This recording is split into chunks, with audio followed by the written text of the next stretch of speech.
Net so een of twee afkondigings voordat ons met die diens begin. Ons wil nou vanaand 'n bietjie meer met atmosfeer en ambiance gewerk het, maar die verhoogligte het net iewers ter getrip en ons kry nie dit aangesit nie, so ons gaan op second best met wees, so die atmosfeer wat ons wou gehad het, gaan ons nie vanaand so gekoester kry nie. Dit maak nie regtig saak nie, ons gaan rustig aan met die res van die diens en met die diens. Die ligte sal 'n bietjie anders lyk, julle sal nou later iets bietjie meer daarvan sien. Ons gaan begin met soos 'n gewone erediens met 4 songs en dan gaan ek preek en dan het ons 'n song aan die einde. Die song aan die einde is 'n splinter nuwe ene wat ons nog nooit voorheen gesing het nie. So aanvanklik gaan jy so 'n bietjie wonder hoe gaan hy, die refrein gaan jy maklik kan snap, maar ek dink die vers gaan jy dalk so het ons nog nie voorheen gesing nie, dis die eerste, maar as jy hom nou vanaand mooi oefen, dan sing ons hom Sondag weer. So hy pas eintlik tussen vanaand en Sondag 100% in. So ons oefen hom vanaand om Sondag voluit te doen. Ek dink Sondag is hy heel eerste, Roan, as ek reg. Ek dink hy is amper eerste Sondag, vanaand is hy laaste, Sondag is hy heel eerste. Net vinnig oor ons verloop vir die res van die naweek. Saterdag is stil Saterdag, so jy is rustig by die huis Saterdag, en ek dink die belangrike is, kom ons raak eens 'n bietjie stil, dis tyd vir 'n bietjie introspeksie, om so 'n bietjie net met die Here te connect. Dis Saterdag, môre is Goeie Vrydag, en ons het môre die kerk oop, en tussen 8:00 en 4:00, 5:00, is jy welkom om sommer hier na toe te kom. Daar's gaan reggemaak word 6 verskillende stasies waarby jy kan gaan sit. Jy is baie welkom. Ons gaan dit bietjie anders maak as gewoonlik. Jy gaan by die glasdeure inkom en daar agter vertoef totdat jou beurt is om te kan deurgaan, en dan gaan jy rustig deur die verskillende stasies beweeg, maar jy is welkom. As jy nou nooit daar was en dit gedoen het nie verstaan nie, dis sommer net 'n paar plekke waar ons kan gaan stil raak oor om met die Here te praat rondom die kruis en dan ook 'n stuk van die opstanding. So dis regtig waar baie lekker. Kry iewers te vir jou so 3 kwartier of 'n uur en kom rustig en kom beleef dit. Almal wat al in die verlede deurwis, dit weet dit regtig waar 'n groot hoogtepunt is. Dankie Wilna. Maar vir dit moet jy asseblief jou selfoon saambring en oorfone. In plaas daarvan om alles uitgeskryf te kry, want dan vergeet jy jou bril by huis. Ons het hierdie jaar wil ons alles voice messages doen. So al jy luister wat daar moet gebeur by elkeen van die stasies, so bring asseblief jou selfoon saam en oorfone, en dan gaan ons so van stasie na stasie al luisterende dit beleef. Reg so? Julle verstaan? Julle hoef niks voor die tyd te ontvang nie. As julle hier kom, sal ons vir julle die WhatsApp stuur en dan kyk jy die boodskap wat jy moet hê. Goed. Kom ons raak so vir 'n oomblik rustig, en as ek klaar amen gesê het, dan kan ons sommer net so spontaan opstaan en dan gaan ons saam begin sing. Hemelse Vader, wat U gedoen het, slaan ons asem weg. Ons verstaan daar niks van af nie.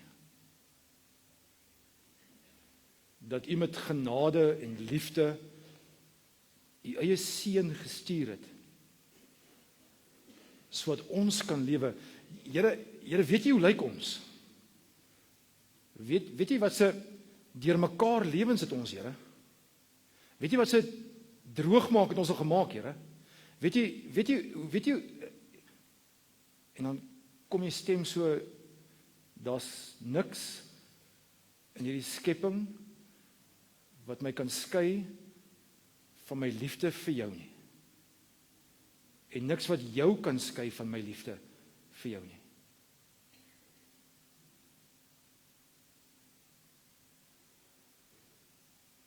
En daarvoor staan ons dom. Stom. Dankie vir genade.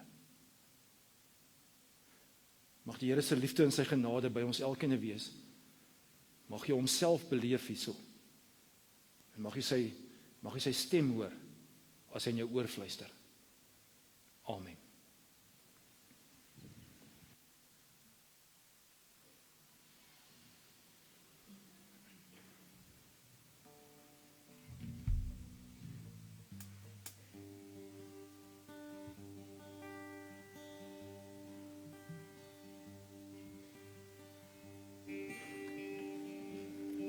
Daar was 'n houtkruis Ja, redder aan 'n houtkruis vasgeslaan. Ja, daar was 'n houtkruis.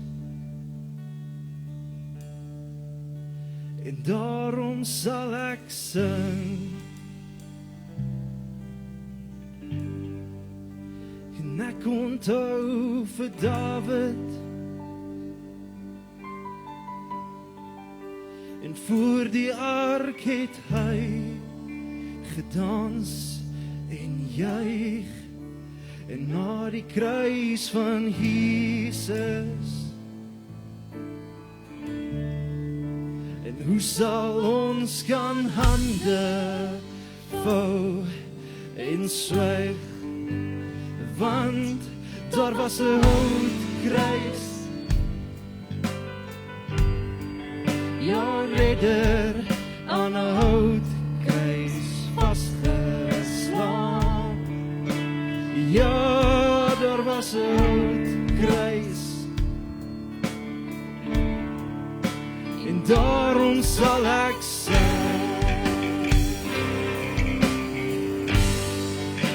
En wie sal my kan stil maak? En wie sal my gitaar se snaar afbreek? En wie sal my kan doodmaak? As my voete in dans en los wil breek, want daar was 'n houtkruis. Ja, redder aan 'n houtkruis vasgeslaan. Ja, daar was 'n houtkruis. En daarom sal ek sing.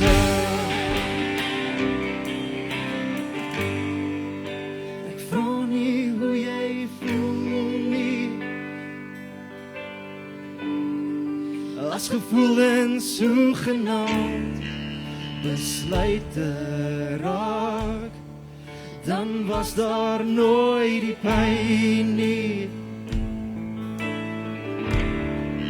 Toe die spykers deur die bloed daar die houtkruis kraak, want daar was 'n houtkruis. Ja, redder aan 'n houtkruis vasgeslaan. Ja, daar was 'n houtkruis. En daarom sal ek sing. Ja, daar was 'n houtkruis. Ja, redder aan 'n houtkruis vasgeslaan. Ja, daar was 'n houtkruis. En daarom sal ek sing.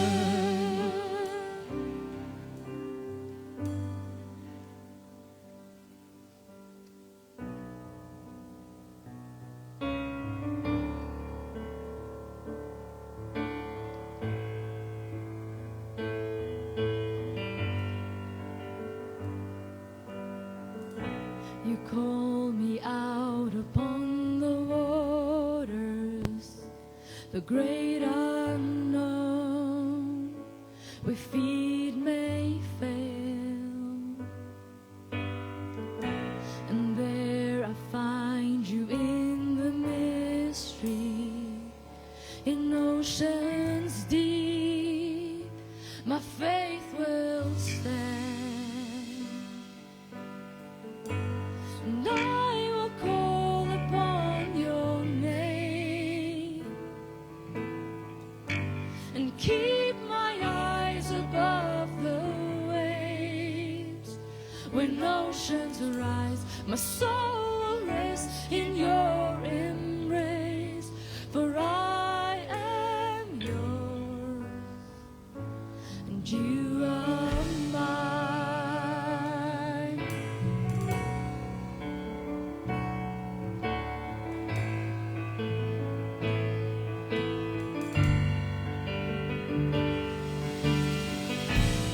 grace abounds in deepest waters. Your sovereign hand will be my guide. Where feet may fail and fear surrounds me, you've never failed and you won't start now. So I will call upon your name and keep my eyes above the waves. When oceans rise, my soul will rest in your embrace. For I am yours, and you are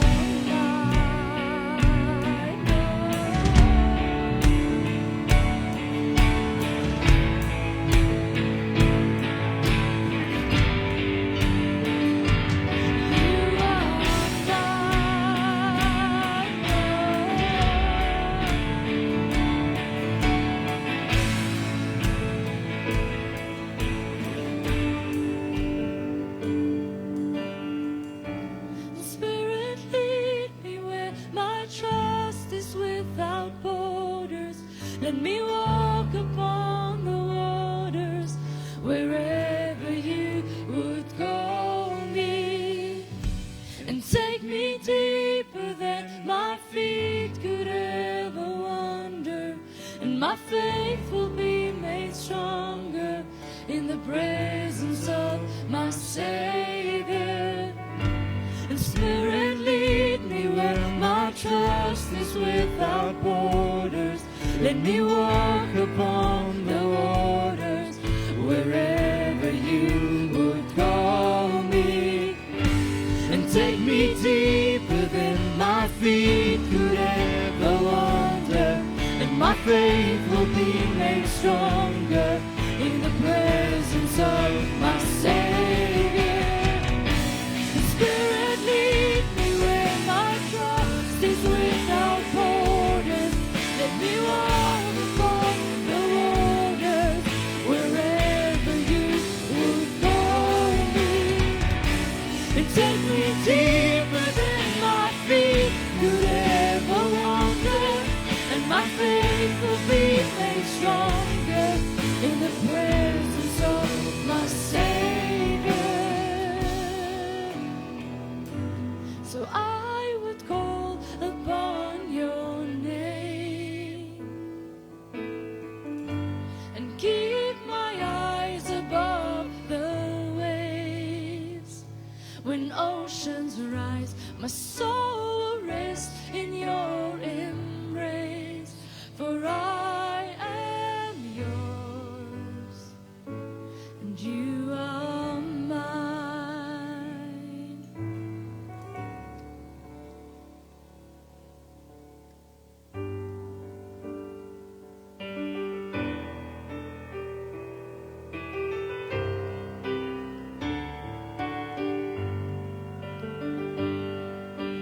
This is my desire, to honor you, Lord. With all my heart I worship you,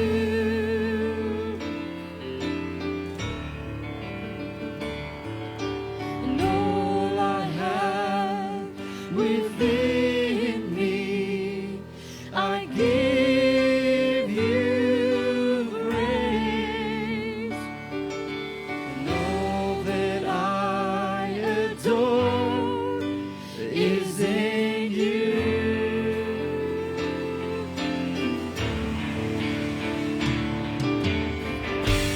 Lord, I give you my heart, I give you my soul, and I live for you alone. In every breath that I take, every moment I'm awake, Lord, have your way in me.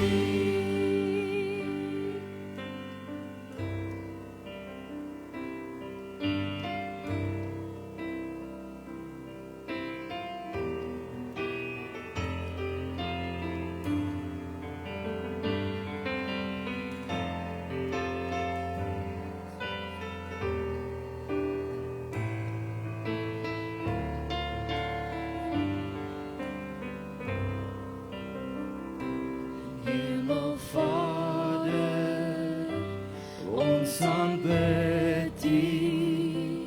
Koning Jesus, ons bring lof aan U. Heilige Gees, ons vereer U. Vir ewig wil ons U naam verhoog. Halleluja, halleluja, ons buig neer voor U as ons sing. Halleluja, halleluja, aan die koning van die eeuwe, amen. Lord, I give you my heart, I give you my soul, and I live for you alone. Every breath that I take, every moment I'm away. Lord, have your way in me.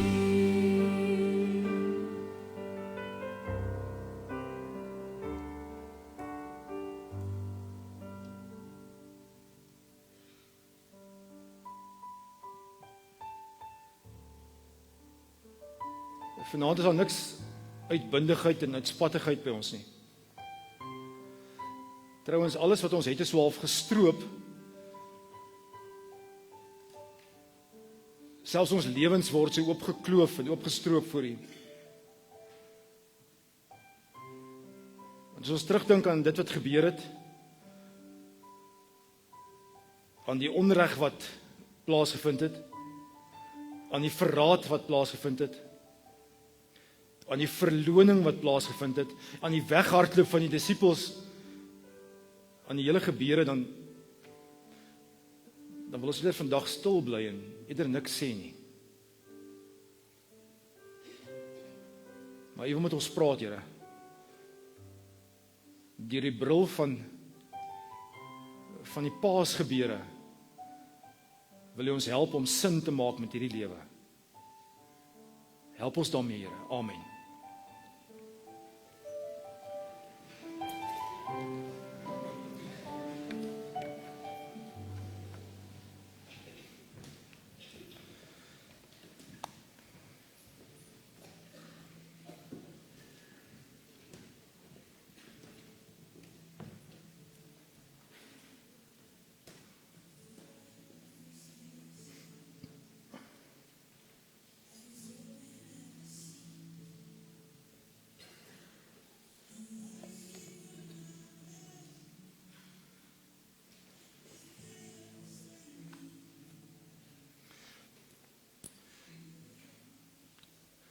So 'n bietjie later in die diens gaan ons nagmaal saam gebruik. As dit jou eerste keer is in die gemeente en jy weet nie heeltemal hoe dit werk nie, jy is net welkom om sommer die nagmaal te gebruik. Kinders is ook welkom. As jy nie van die elemente gekry het by die deure nie, kan jy sommer rustig net opstaan en gaan kry. Die donkerrooi is die wyn en die ligter rooi is die druiwesap, as jy dalk daarvan wil kry. Jy is meer as welkom. Ons gaan Sondag weer 'n keer nagmaal vier. Kinders is ook welkom om nagmaal te gebruik. As die ouers by is en hulle gaan die kinders begelei daarmee, dan is hulle welkom om ook nagmaal te gebruik. Dit het nogal vreemd gekom om by vanaand se preek uit te kom, want ek moet jou sê, partykeer staan ek verstom oor wat die Here doen en hoe hy tekste oopbreek vir 'n mens. Ons is nou besig met hierdie reeks oor Kolossense, waarvan daar nou eintlik 5 is wat ons nou Sondag klaar maak. En vanaand sinne met die, is nou nie as Prins daar ingedruk het nie, het net so uitgepop uit die teks uitself, het net vir my gevoel, maar hy pas nie reg in by vanaand se okasie nie. Vanaand is nou half 'n somber moment, en nou kom vanaand se goeders wat, ek gaan nou vir julle verduidelik daarvan, maar dit aanvanklik het gedink, hoe gaan ek die goeders nou saam met die Paasgebeure aan die orde stel? En toe kyk ek nou weer na die kruiswoorde van Jesus, en julle almal ken dit baie goed. Vader, vergeef hulle, want hulle weet nie wat hulle doen nie. Dis Jesus se eerste kruiswoord. vir sy tweede ene draai na die ou langsom toe en sê, vandag sê hy saam in die paradys wees. Die vierde ene sê, Eli, Eli, lama sabachthani, my God, waarom het jy my verlaat? Die vyfde ene sê hy, sy menslikheid, ek is dors. Die sesde ene, die Griekse woord, tetelestai, dit is volbring. En dan die sewende ene, in die hande gee ek my lewe oor. En hy blaas sy laaste asem uit. O ja, ek het die derde een vergeet. Hy kyk na sy ma, en hy kyk na Johannes, en hy connect hulle aan mekaar. Vrou, daar is jou seun, seun, daar is jou vrou.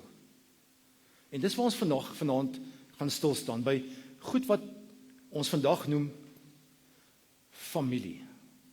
En julle sal nou verstaan, ek weet nie hoe lyk julle families nie, maar die modelfamilie in die sosiologie word beskryf as 'n pa en 'n ma, verkieslik van teenoorgestelde geslagte, met 2, in Suid-Afrika se konteks, 2,3 kinders.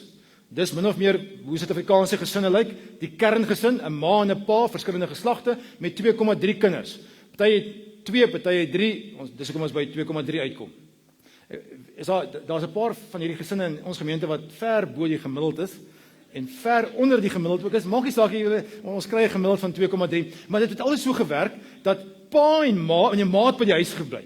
Sy was 'n huisvrou gewees, en ons het later vir haar hierdie titel van huisvrou baie mooier gemaak, soos home executive en al sulke snaakse goeders, om haar status te gee, en mans het gaan werk.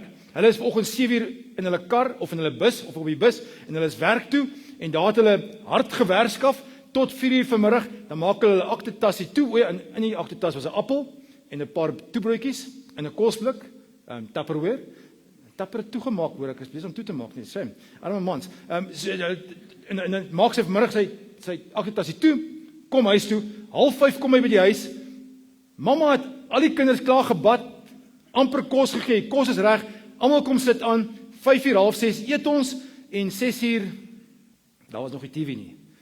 Nou is ons gewag vir 9 uur om die kinders in die bed te kry, of in die slaap te kry, en dan gebeur daar ander goeters, en dan, dit was die modelgesin, dit is ook om ons 3 kinders na 4 kinders toegekry het, maar dit was die model kerngesin. Maar daar bestaan nie meer so iets nie. In die meeste van ons gesinne is daar 'n weird oom, wat jy nie by die Kersfeestafel regtig wil nader in jou sit nie. Of jy het 'n neefie wat in die tronk was. Of een of ander obskure ding. En ma en pa was ook al voorheen getroud gewees, en my boeties is nie almal my boeties nie, maar is half boeties en half sissies, en ek gaan hierdie naweek na my ander familie toe, en dit is baie meer deur mekaar, en as jy nou nie, is daar van julle wat nie weird ooms in die familie het nie, dan is jy waarskynlik die weird oom, hoor. Maar ons gesinne is almal maar so half vreemd, en tog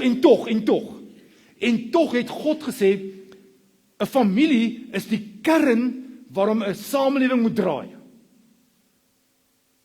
Dalk, ek weet nie wie ek sê nie, maar dalk is jou gesin 'n preek vir die wêreld. Of 'n goeie preek, of 'n preek wat vir die ouens sê, dis hoe dit moet wees nie.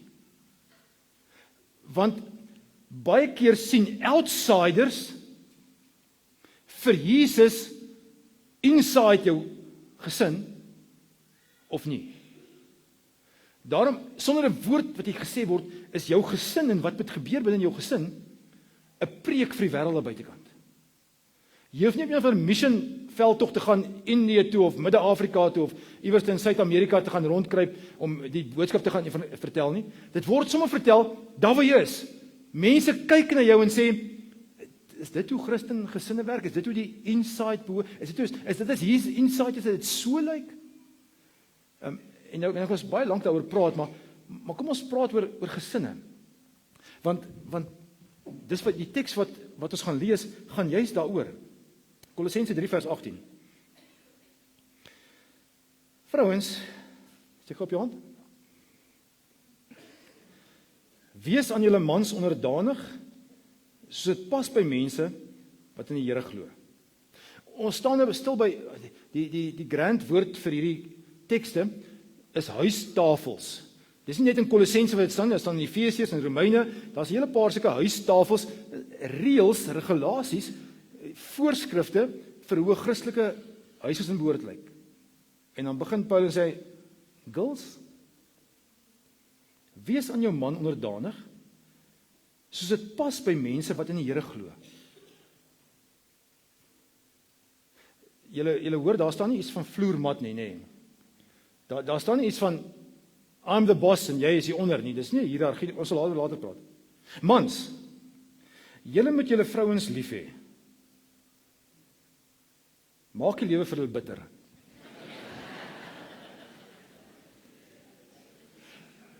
As ek nou vanaand net 'n steekproef moet maak oor wat is die teks wat is die boodskap in daai 2 verse wat jou tref? In vandag se konteks is dit die eerste vers. Vrouens, wees jou mans onderdanig, want die samelewing met women's lib en feminisme en al die weird goedes wat verkondig word, sê vrouens, jy het regte, jy kan staan op jou regte, en nou sê die Bybel, ai Konna, jy moet onderdanig wees aan jou man. Jy moet drop van sy kop af en langs hom kom staan. Nie onder hom kom staan nie, maar langs hom kom staan. Maar die teks wat daai ouens wat in Kolosse is, die ergste gehoor het, is die tweede deel. Mans, jy moet jou vrou lief hê. Dit het hulle so 'n voorhamer tussen die oë getref. Why? Onthou nou hierdie ding wat ons liefde noem, wat ons nou vandag ken as romantiese liefde, dis 'n baie nuwe ding as grondslag vir 'n huwelik. Dit kom so 500 jaar terug. Julle almal het Romeo en Juliet van Shakespeare gelees. Dis daai romantiese ding van die underdog en die grand ene wat iewers te mekaar verlief raak en nie verlief mag raak nie en wil trou en dan eventually doodgaan en dis hartseer en treurig. Want hierdie romantiese ding is baie nuut. Voor dit in hierdie tyd was huwelike nie so nie. Jy het nie met 'n vrou getrou met liefhet nie. Jy het met 'n vrou getrou want sy was 'n ding. Sy was 'n besitting. Sy was deel van jou bateregister. Jy moes hulle optel aan die einde van die boekjaar om te sê, ek het soveel van hulle. En donkies net so langs hulle en osse net so langs hulle. In daai volgorde. Want daar was nie liefde nie. So die mans kry 'n baie erger boodskap as die vrouens. Die vrouens was outomaties onderdanig. En daai tyd was dit wat vrouens gedoen het. Hulle man was hulle hele lewe gewees. En daarom was dit nie vir hulle, hierdie boodskap was nie 'n wow boodskap vir hulle nie. Die tweede deel was die wow boodskap vir mans sê, jy moet jou vrou lief hê. Hoekom? Omdat vrouens lovable is? Ek het nog nooit 'n unlovable vrou teëgekom nie. So nou en dan sekere tye van die maand bietjie minder unlovable, maar ander kere is hulle eintlik maar baie lovable. Jy's baie nie as die waar nie. Mans, ons moet nie ons vrouens lief hê omdat hulle lovable is nie. Ons moet ons vrouens lief hê want hulle het dit nodig. Hulle kryf liefde. Vrouens, mans skryf om 'n hero te wees. Om iemand spesiaal te wees in hulle lewens. En daarom sê Paulus, as jy nou regtig jou man wil nader hark aan jou, maak hom die koning van jou huis. Dit beteken nie, hy is deur bo op 'n troontjie nie. Dames, mense hoor mos so in die wandelgange, hoe julle girls, nie vir ons mans het sê nie, maar vir mekaar het sê. Hoe julle mans blackmouth en sleg praat, en hoe useless hulle is, en hulle nooit goed genoeg is nie. En daai boodskap kry ons mans, hoor. En weet jy wat doen ons? Ons het dan nie meer so baie lief nie. Want hoekom? Ek is dan nie haar Here op 'n wit perd nie. Verstaan my reg, ek wil nie een van 'n patriargale stelsel hê wat die mans is daar nie belangrik en dan is die vrou en dan is die kindertjies onder nie. Glad nie. Maar as ons gee wat die ander nodig het, dan gaan ons kry wat ons nodig het. En in hierdie verbintenis is presies wat gebeur het met die kruis. Het Jesus gesterf omdat ons lovable was? No ways. Hy het vir ons gesterf Want ons het nodig. Hy gee vir ons wat ons nodig het, nie wat ons verdien nie.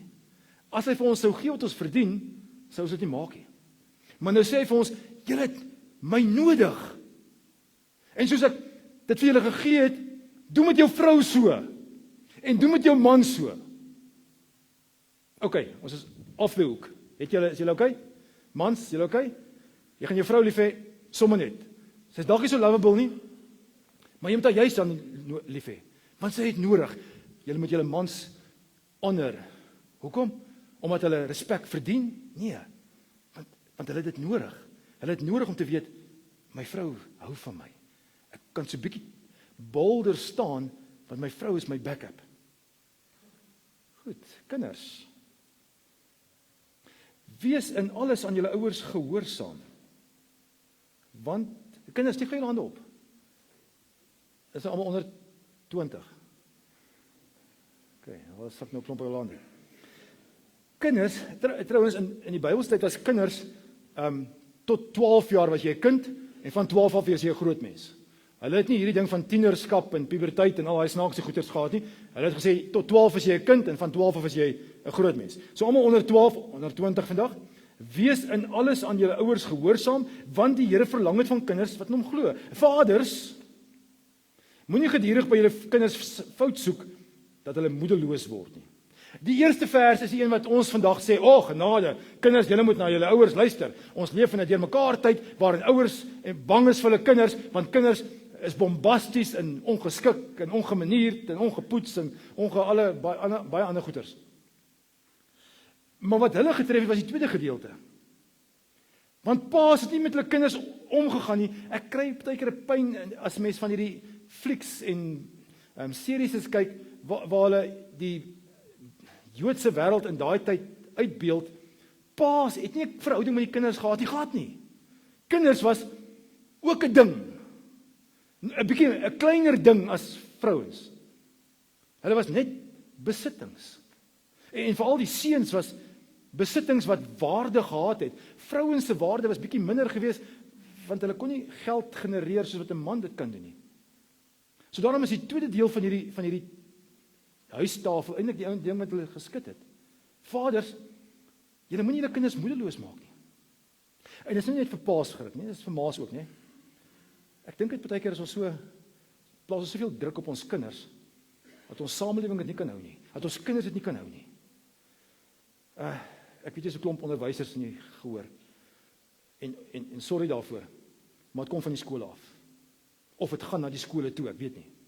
Dit word prestasie gedrewe en word gedruk vir 'n fale. En ek verstaan ons wil goeie burgers iewerster op 18 uitstuur universiteite toe of werk toe of waar ook al. Maar ek is bevrees, ek dink ons plaas net te veel druk op ons kinders. Maar kinders, kan ek gou vir julle geheim vertel. Dis baie makliker om 'n goeie pa en 'n ma vir jou te wees as jy gehoorsaam is. As jy die hele tyd moet raas en moet skree en moet skel, as party ma's daarvan hou, maar die meeste ma's en pa's hou nie daarvan om die hele tyd te skree en te skel nie. Ons sal dit verkies om eerder op 'n rustige manier, terwyl julle gehoorsaam is en terwyl ons julle nie moedeloos maak nie, net 'n normale gesin rondom 'n tafel kan sit en met mekaar kan gesels, nie via die selfoon nie, maar sommer net face to face. En daar is 'n plek vir die selfoon, ek verstaan dit. Daar's 'n plek vir jou pelle, daar's 'n plek vir skoolwerk, maar is ook 'n plek vir 'n gesinsverband wat crucial is. Ouens, as die gesinsverband deur mekaar is, gebeur wat die Suid-Afrikaanse samelewing gebeur. Weet julle hoekom lyk die wêreld soos hy lyk? Gaan kyk hoe lyk gesinne? Kom ons kyk bietjie weg van waar ons is, maar kom ons kyk net so effens verder buite die kerk.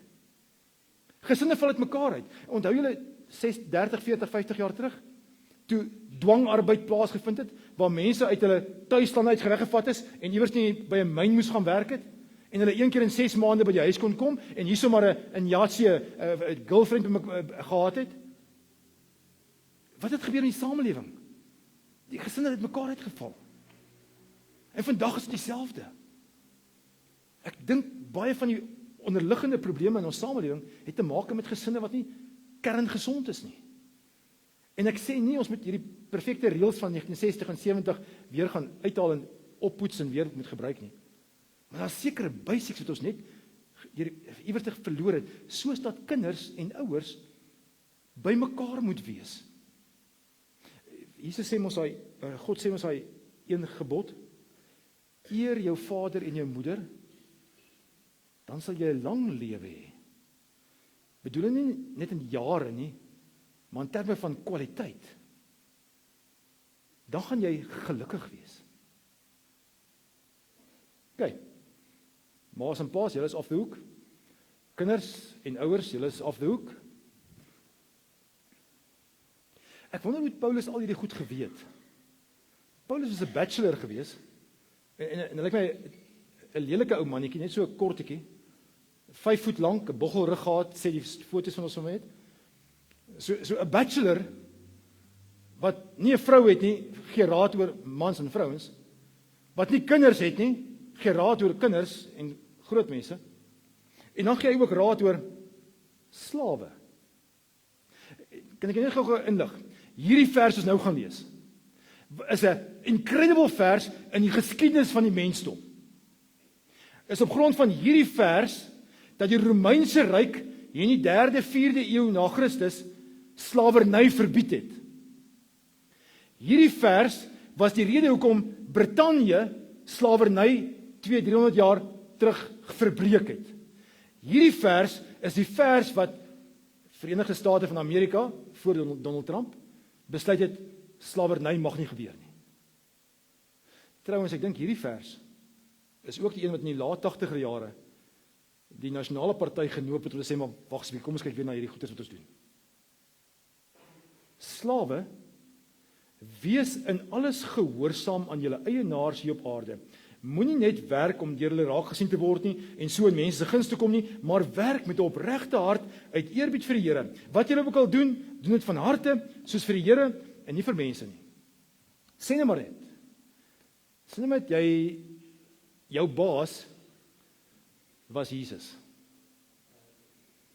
So Dinsdag gaan jy terug kantoor toe. Hoe sal jy werk as hy jou baas is? Gaan jy betyds wees? Ek dink so. Gaan jy kort lunch breaks hê? Ek dink nie so nie. Gaan jy half werk? Gaan jy vroeg chila? Ek dink daar gaan 'n ander manier wees van en Paulus sê doen dit van harte soos vir die Here. Jou werk is presies 'n geskenk vir die Here. Trouwens, langs Kolossense, langs hierdie boek, is daar 'n ander boekie wat Paulus ook geskryf het, wat eintlik terselfdertyd by die gemeente in Kolosse gekom het. Die boek Kolossense is vir die hele gemeente. En daar het die brief gekom en dan die ou hier voorgestaan en dan lees hy hierdie brief van vers 1 af dwars tot by vers 4 aan die einde. Die hele boek word gelees. Maar daar's nou so 'n aanhangseltjie wat nie eintlik by hierdie brief pas nie, maar wat by ander sy naam is Filemon. Filemon, die boek Filemon word geskryf aan 'n lidmaat in Kolosse en hy kry die volgende boodskap. Filemon, jy het 'n slaaf gehad. Sy naam was Onesimus. En daai slaaf het weggehardloop van jou. Hy het gedros. En toe beland hy in die tronk en ek en hy was toe saam in die tronk. En daar hy tot bekering gekom. En Filemon, ek stuur nou vir Onesimus terug as 'n slaaf, maar hierdie keer nie as 'n slaaf nie, nog steeds as 'n slaaf, maar as 'n Christenslaaf. Onesimus verloor nie sy slaafskap nie, maar hy word 'n gelowige. Trouwens, hy noem hom 'n broer in Christus. En daai briefie word ook in die gemeente gelees. Om te sê, jy het 'n job. En Christendom beteken nie, nou kan ek maar net doen wat ek wil nie. Nou kan ek my job so doen dat Christus verheerlik kan word. Daarom kan onderwysers superonderwysers wees omdat hulle doen as 'n vir die Here. Daarom kan 'n elektriesien 'n super elektriesien wees wat weet hoe kom die ligte nie reg is nie. Want hy doen vir die Here. En daarom kan 'n huisma, 'n huisvrou, 'n home executive, kan sy 'n super home executive wees. Want sy doen dit wat sy elke dag doen, asof vir die Here, daar gebeur iets anderster. En daarmee sluit Paulus sy brief aan Kolossense af, behalwe dat hy die credits laat rol. Ek gaan nou so 'n bietjie daaroor sê. Maar ons is vandag by Paasfees. En die voorbeeld is Jesus. Hy gee sy lewe, nie omdat hy dit verdien nie, sommer net. Verdien die eienaars my? Nee, natuurlik nie. Maar ek gee my arbeid. Ek gee my paaskap, ek gee my kindskap, ek gee my vrouskap, ek gee my manskap, sommer net, want ek wil dit vir jou lekker maak. Ek wil dit vir jou gesellig maak in my teenwoordigheid. Ek wil hê ons moet in vrede met mekaar kan saamleef. En Jesus sê, dis al manier hoe julle gaan snap wat se verskil hierdie wêreld het. En dan begin die credits rol. Ek weet nie wanneer laas as jy in die movies nie. Maar gewoonlik, as hy laaste hoogtepunt sien gebeur het, en hulle sê in 'n verhaal is daar so 'n spanningslyn wat opbou tot by die hoogtepunt, die klimaks, en dan is daar so 'n stukkie wat afsluit, so 'n ontknoping van die hele verhaal.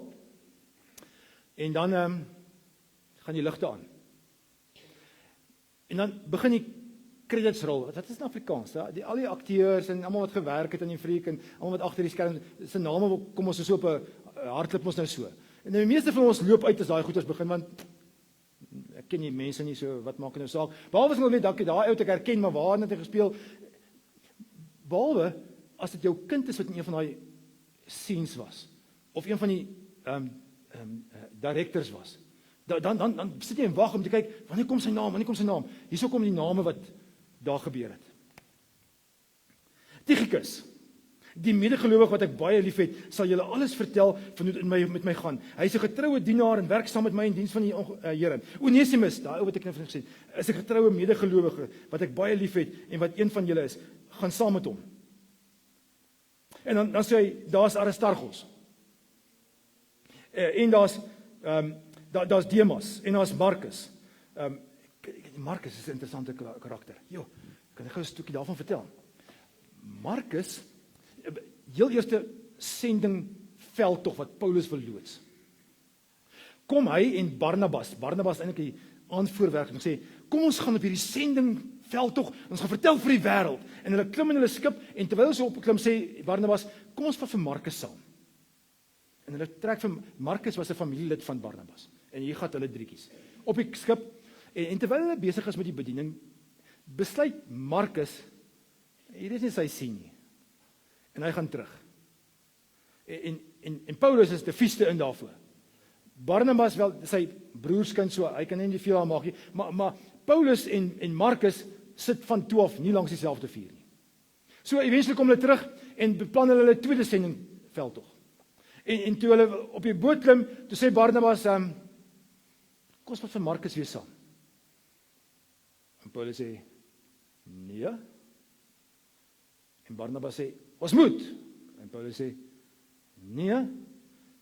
En Barnabas sê, ons moet ons saamvat. En daar's 'n hele relaas daaroor in Handelinge, ek gaan gelees, oor hoe hulle gestry en beklei het, en dit was 'n vurige debat geweest tussen die twee. En Paulus wen. Markus gaan nie saam nie. Markus wip hom so 'n bietjie vir Paulus. En Markus gaan terug Jerusalem toe, en daar kry hy die ander dominee wat prominent was, sy naam was Petrus. En Petrus en Markus word baie close aan mekaar. Tot so 'n mate, dat ons waarskynlik vandag die boek Markus, wat ons het in die Bybel, is eintlik die preke van Petrus. Dis eintlik die neerlegging, die neerskryf van Petrus se preke. En dis wat Markus is. En dan gebeur daar 'n wonderwerk. So 'n jaar of 2, 3 later, kom Paulus en Markus toe wel weer by mekaar. En in 2 Timoteus 4, toe Paulus 'n ou man is en al byna gesterf het, skryf hy vir Timoteus, sê hy vir hom, ek en Markus is weer pelle. Ons is weer by mekaar. Dit gaan weer goed tussen ons. En dan skryf hy hierso in Kolossense al, Markus, is 'n nice ou. Sy naam word ook genoem. En wie is daar nog? Nympha. En Justus. En Archippus. En Epaphras. En nie van julle ken een van hierdie ouens nie. Behalwe dalk Onesimus het ek al gehoor van, Markus het ek gehoor van, en Demas. Sad story daai. Hy was close aan die Here, en toe staan daar weer in 2 Timoteus 4, hy het die teenswoordige wêreld lief gekry. Hy het gesê, maar Kerkwees is nie vir my nie. Ek gaan check. Kan ek iets sê oor hierdie groep mense? Ek dink daar's 3 goeders wat ons hier uitkry. Ek wil eers gou net skryf nou. Asai. Onder hulle is daar doeners. Ek gaan nie die hele storie vertel nie, maar Tychicus en Onesimus en Aristarchus, is 3 van hulle, hierdie 3 ouens, is ouens wat mense gaan haal het, boodskappe gaan uitdra het, die boodskap, sommer net alleen op 'n boot geklim het en ander mense gaan haal het en vir Paulus teruggebring het. Hulle is doeners. Die gemeente het doeners nodig. Mense wat iets kan doen. Paas en maas wat iets kan doen. Maar daar's ook dieners, servers. Lukas, ek dink sy naam, daar's hy daarbo. Lukas was 'n dokter gewees. Hy het op 'n sagte manier voete gewas. Dit wat Jesus gedoen het vandag, jy's op hierdie dag, disippels se voete gewas het. Wat daar was om deel van hulle te wees. En dan was daar ook die deelers, die uitdelers.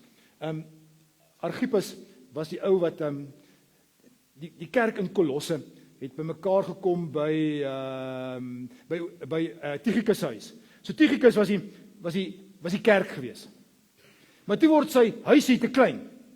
Toe sê Archippus, nou kom na my toe man, ek het 'n bietjie groter huis en 'n groter lapa, kom kuier by my. En toe sê Nympha, 'n vrou, ja maar hierdie kerkie word nou te klein, kom na my toe ook. En daar het hulle 3 kampusse al gehad in Kolosse. Ouens het gesê, maar ek maak my huis oop. Ek deel kos uit. Kom na ons toe. Ouens, ons het paas en maas en kinders en ouers en werkers nodig wat kan doen, wat kan dien en wat kan deel. En dan gaan die credits rol en my en jou se naam gaan ook daar verskyn. En jy gaan 'n doener wees of 'n diener wees of 'n deler wees, maar jy gaan ook deel van daai crowd wees wat 'n verskil maak in hierdie wêreld. Terug by my begin. So ek het gewonder, hoe op dese aarde pas die mense hierdie goed by mekaar toe? Hoe kry ons dit reg om dit, die kruis en die huistafels en doen deel dien, hoe link 'n mens dit? So maklik. Toe ek Dinsdagmiddag my pen neersit nadat ek klaar uitgewerk het, my preek uitgewerk het en ek gedink het, hoe kry mens hierdie goed by mekaar? Toe sit ek terug in my stoel en ek dink myself, maar Christendom het te maak met ons alledaagse lewe. Ek weet nie waar ons vandaan kom dat ons dink Christendom is hierdie ander ding wat 'n stukkie van ons lewe is nie. Dis ons hele lewe. Daarom weer daai eerste sinnetjie wat ons gesien het. As Jesus nie deel is, my hele lewe vat nie, as hy net 'n deeltjie van hom is, dan is hy nie Here van my hele lewe nie, as hy deel van my, as hy nie my Here nie. Van elke faset van jou lewe moet hy die baas wees, veral vir hierdie wêreld van ons, in ons gesinne, en by ons werksplekke. Gaan tel 'n bietjie op, wat se hoeveelheid ure spandeer jy met jou gesin en met jou werk saam. Dis 70% van jou dag. En as dit daar kan goed gaan, dan gaan dit goed. Maar as ons daar sou werk met 'n soort van, ek sal vir jou gee wat jy verdien, en as jy dit nie verdien nie, taffies, dan gaan dit nie werk nie. Jesus het gekom en gegee, homself.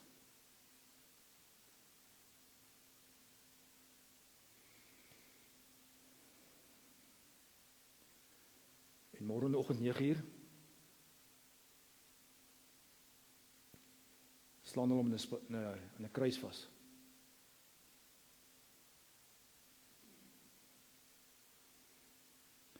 En hang hy vir 3 ure tot 12 uur.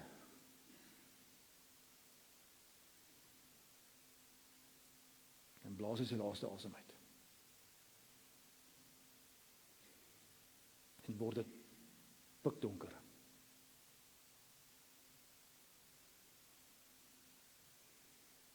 En die voorhangsel skeur. van bo na onder.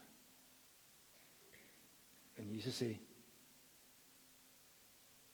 you don't deserve this, but I'll do it anyway. Ek is vir julle lief.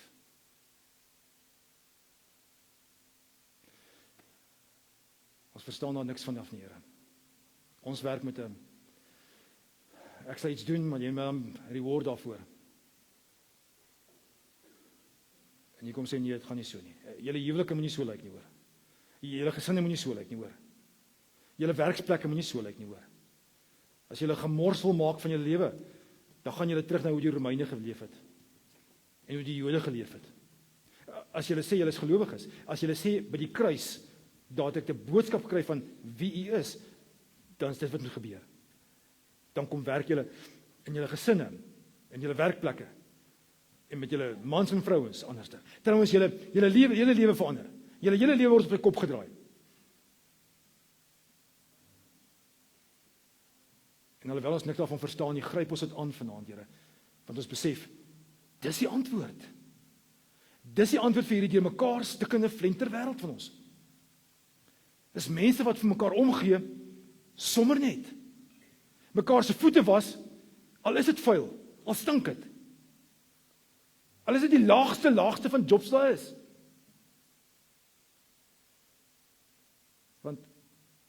Want jy het ons nou kom wys, het jy voorbeeld van ons kom gee.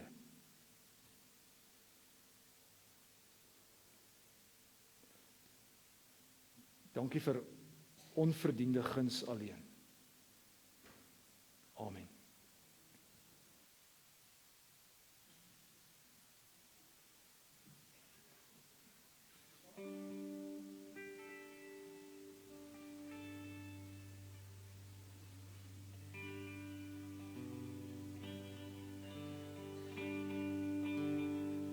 I cast my mind to Calvary, where Jesus bled and died for me. I see his wounds, his hands, his feet, my Savior on that cursed tree.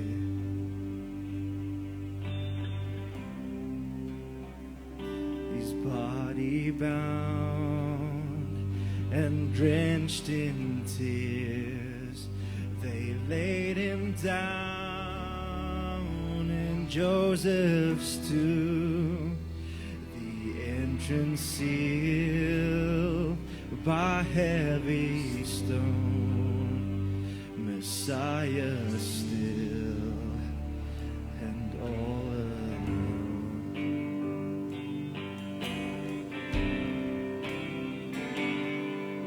Oh, praise the name of the Lord our God. Oh, praise his name forevermore. For endless days we will sing your praise. Oh Lord our God.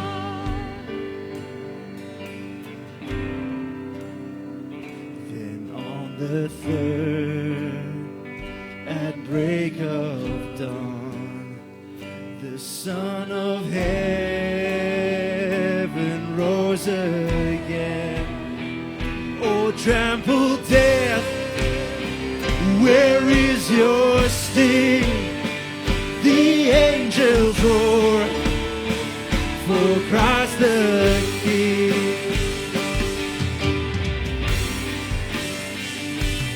Oh, praise the name of the Lord our God.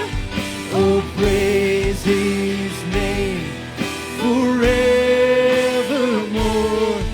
For endless days we will sing your praise. Oh Lord our God.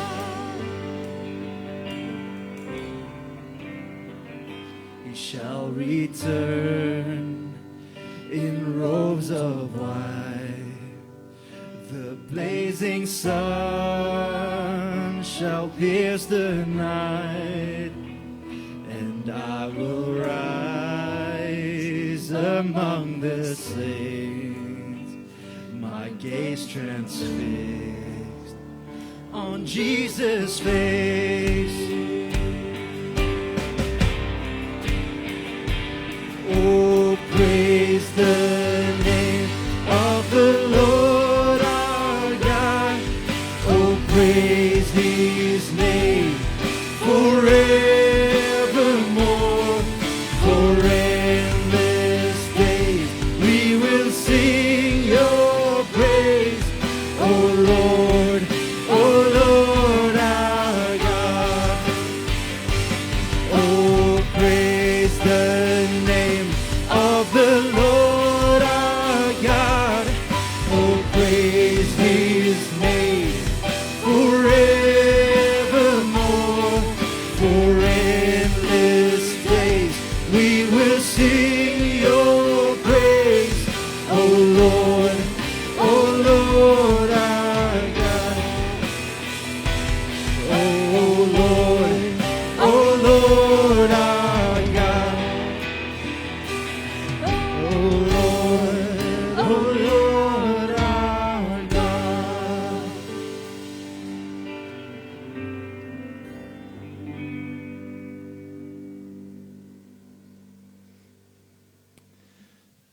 Dit was om en by 9:00 gewees toe die ete klaar is.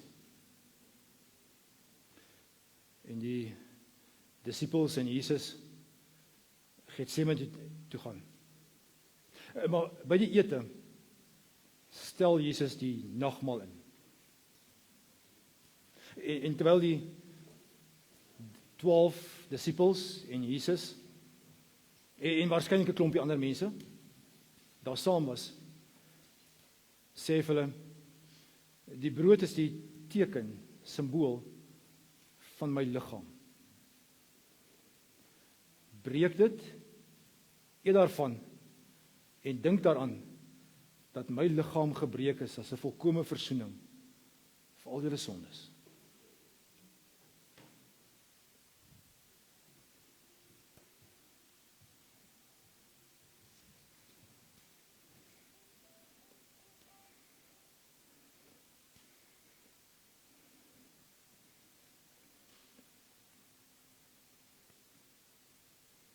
Dan neem hy beker en hy sê, die wyn is 'n simbool van my bloed, wat gaan vloei vir elkeen van julle.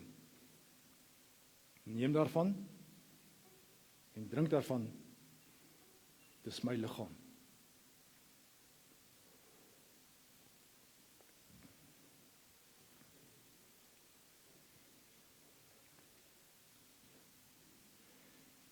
En dis juist die droë, bitter wyn. En dit was nie druiwesap nie, dit was swart tee wat jy gedrink het. Wat iets sê van die volgende paar ure, die laaste paar ure van Jesus lewe wat voor lê.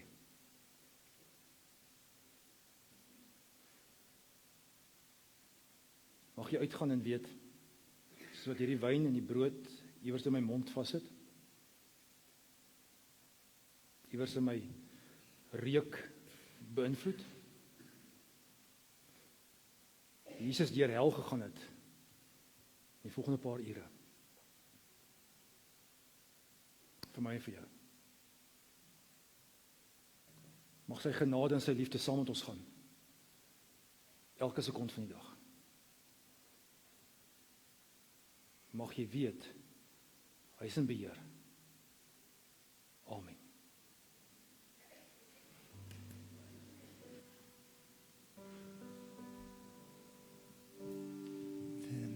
The third, at break of dawn, the Son of Heaven rose again. Oh, trample death, where is your sting? The angels roar for Christ the King. Oh, praise the name of the Lord our God. Oh, praise His name forevermore.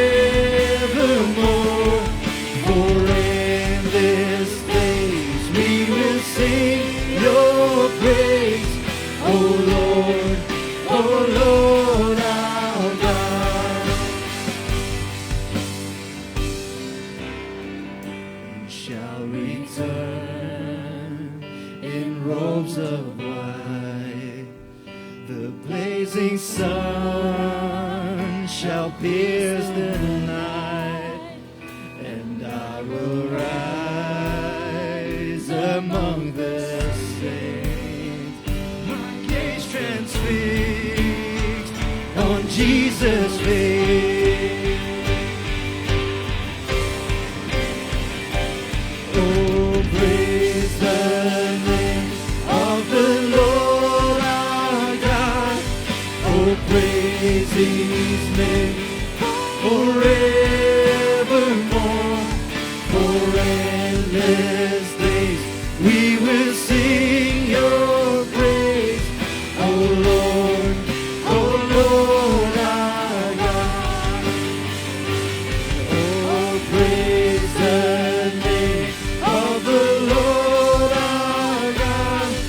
Oh, praise His name forevermore. For endless days we will sing your praise, oh Lord our God. Oh Lord our God. Oh Lord our God.